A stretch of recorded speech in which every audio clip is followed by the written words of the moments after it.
Good morning. It's Mama Radha. I've got a couple minutes. My master took the day off, and shh, oh, these dogs. I don't know if they're going to be good. I got a great request question about what do you do if you disagree with your husband? And pretty much it's especially if you are a woman of faith and you believe in God, then this is where you lay it all on the altar, you give it to God, and you say, okay, Lord, I don't agree with my husband. I ask that you help, guide him and me in the direction that's right. And, if I'm wrong, show me. But regardless, help me to support my husband. And Lord, please direct his footsteps and give him the wisdom and guidance that he needs. And Lord, if he's right, awesome, but just help work it out for our good. By submitting and surrendering yourself and taking that, all those feelings away from your husband, give it to God, lay it on the altar, and put it on God. God says he will be your defense. If you are surrendering with a sweet spirit, God's got you. If you're rebellious and you're stubborn against him, that's when you're going to have the backlash from not supporting him. Y'all better behave. So it's really all in your attitude. And what I have found is that give it time and things just work themselves out. A lot of times we get ourselves all upset about something that we don't even need to. So again, he's the head. You have to defer to him. He's got the final say, and just trust and believe. So you could be in a circumstance that looks like it's impossible, but I've watched God work things out time and time and time again, and I have fought things, and that didn't go well, but when I surrender, somehow he makes a way. And I think I know somewhere it says he makes a crooked path straight, so God has the ability to intervene on your behalf, to cover your family if it is the wrong decision. But a lot of times there's things that we don't see that our husbands see, and we just need to trust him. That's the best that I could say. So if you don't have a faith and you don't believe in God, I'll just have to go with nature, which even in nature, the male is the dominant species. He's the head of your little herd there, your little crew, and to keep peace is very, very important. If it's something that's like super dramatic and you're really upset about it, you can do like Esther, set up a time with him and just in love. I'm telling you, you can't get through to a man by yelling at him, by berating him, by freaking out on him. You're coming at him as a man. He's going to be very defensive and even offensive. Like, you come at me as a man, I'm going to feel like I need to react like a man, and it's not going to be nice. Okay. So basically, request and just, you can pour your heart out at the right given time and let him know how you're feeling. And say, this makes me feel like this because of this, and I'm scared or I'm afraid or I'm hurt. It would mean a lot to me if you did it this way. And he can take all that into consideration. But a man still has to follow in his gut what he thinks is right. Otherwise, he's not a man, sweetheart. That's just the way that it works. And to be honest, a woman will not respect a man that caves just because you or someone else gets emotional about something and then he says, oh, okay, fine, I'll do it your way. You're not going to respect him. A lot of men have messed up that way in the past, thinking they were doing what was right by trying to please their wife, which is ever impossible. And they ended up losing the respect of their wife, even though they did exactly what their wife wanted them to do. It's a really crazy thing. Human beings are very odd. I don't understand it. I'd say women are very odd because men seem to be very direct and simple, but just go with the flow and just remember, a while ago, that message is gone, I'm sure, but goodness, it's called a faith resume. And basically, that's where you keep either written down or a mental list of everything that, God has brought you through, or life you've made it through, however you want to look at it. And just realize that you've made it through the darkest times. You've made it through unbelievable storms. You've probably made it through things worse than what it is you're going through now. And it's hard when we're going through them because we're like, this seems so like impossible, but you've already been through things. I'm sure of it. If you've been living for any amount of time, you've been through things already. So, trust and believe that this too will work itself out. And my pastor, would say that time is your best friend. And honestly, it is. Time is your best friend when it comes to situations like this that need to work themselves out. Time is not your best friend when you need to find a husband and have babies. That you need to keep your clock on. Okay. But, so that's the gist of it. I know it sounds easier said than done, but I promise you, somehow it works itself out. And it honestly, what I found is the majority of the time, it's like a test. And I just saw a post about that, about you're going to keep getting the same test over and over again until you pass it. And that goes for your relationship too. So a situation will keep coming up in your lives to test how are you going to react this time. Are you going to have his back this time? So you are being tested. And shh, Bella. And it's very, very important that you realize it's a test and that you just say, okay, what am I supposed to do? Follow my husband. All right.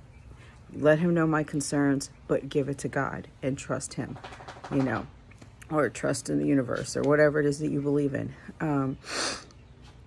And just wait and let things work themselves out. I'm telling you, life has a way of doing that. It's just the way it is. Try to believe the best. Try to believe with good faith that he has good intentions and that it will all work out for you guys, Of course, I'm not talking about some completely insane thing like, somebody has a plan to rob a bank or something totally crazy like that. That's a whole nother story.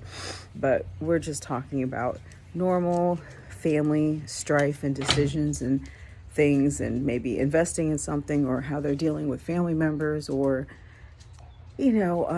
punishment that they have for the kids, or anything like that is different. Maybe even moving.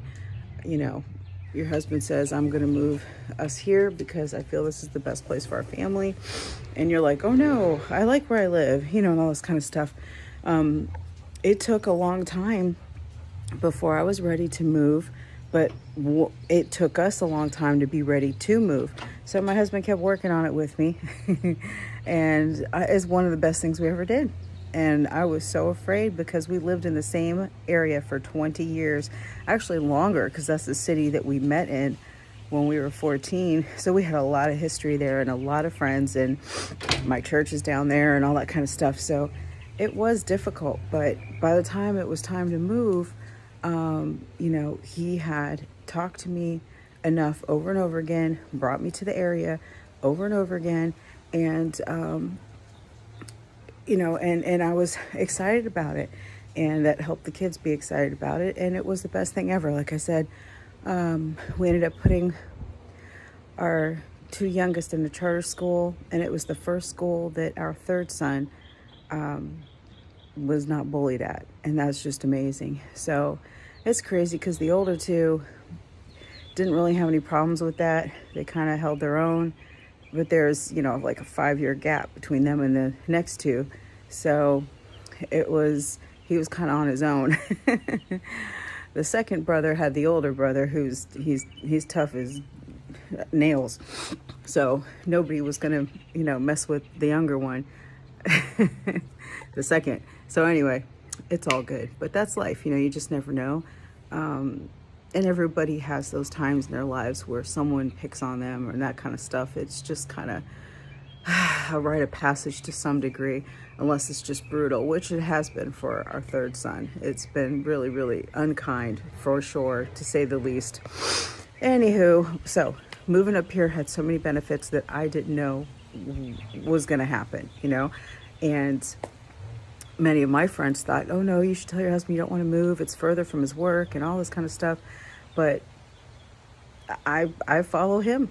I follow him and it all works out. So that's kind of what I would say is, our little finite minds can't process everything that's going on. And they just have this ability to see things very laser focused clearly. We get kind of entangled in our emotions and our feelings, and all these other things get jumbled up like a plate of spaghetti up here. But they usually are very laser focused and they have a purpose, even if they can't articulate that purpose to you specifically. And sometimes they can, and we still don't like it.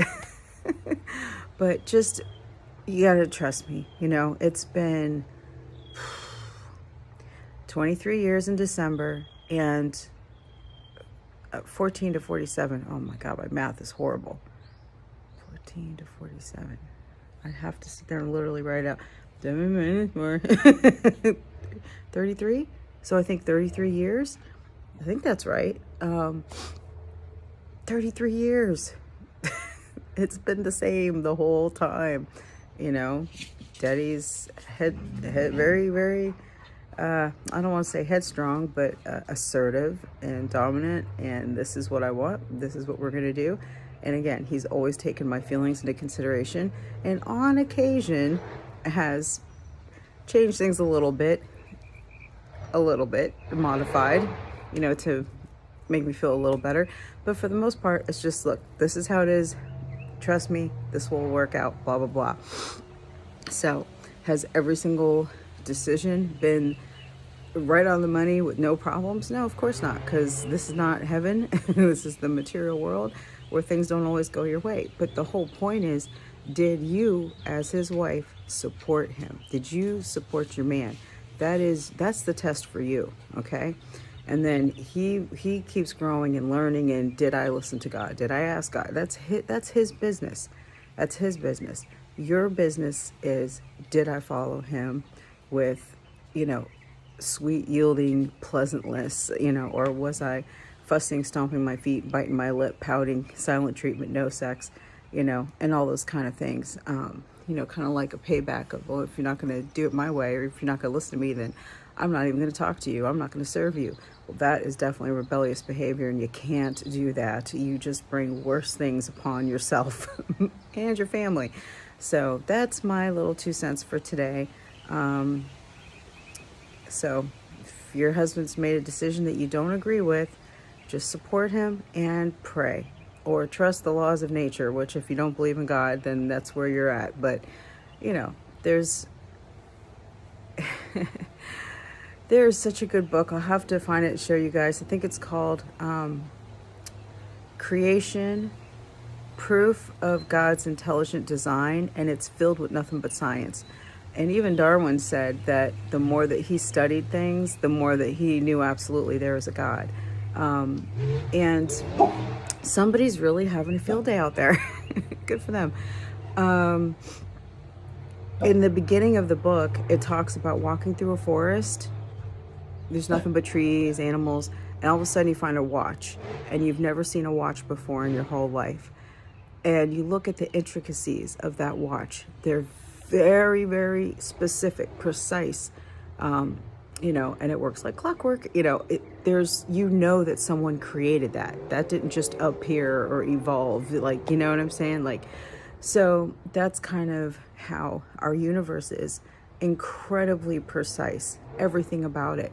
So I might bust some of those facts out here in the next couple days. I got to find my book first.